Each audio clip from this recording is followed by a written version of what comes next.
Nako po, Merit, hindi niya akalain na ito ay magaganap sa kanyang buhay.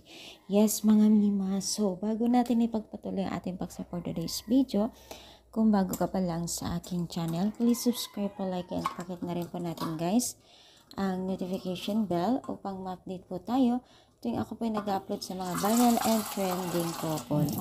So, alam nyo ba guys na itong si Medit ay hindi niya akalain, sukat akalain na ito ay kanyang matatamo, no? So, lalong-lalo na sa mga mamahalin na gamit, na bag, ay kita nyo naman kung paano siya naging appreciate sa kanyang nakukuha ngayon.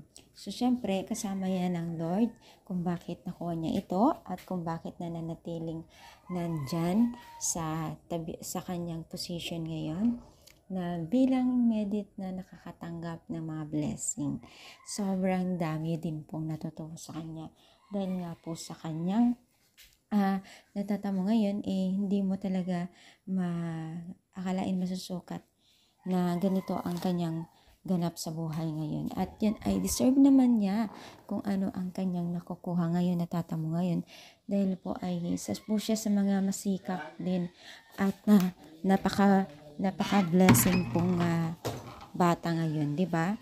So, sana nga maging tuloy-tuloy din po ang kanyang matatamo ngayon or maging tuloy-tuloy din po ang ating pagsuporta sa kanya dahil nga po sa kanyang pangangailangan din po, no? So, alam naman natin maging successful si Merit at naging successful din po siya talaga kasi sobrang dami po ang kanyang natatamo ngayon na blessing. Sana nga maging tuloy-tuloy pa ang ating pagsuporta sa kanya. Lalo pa man po marami pong kanyang natutulungan ngayon.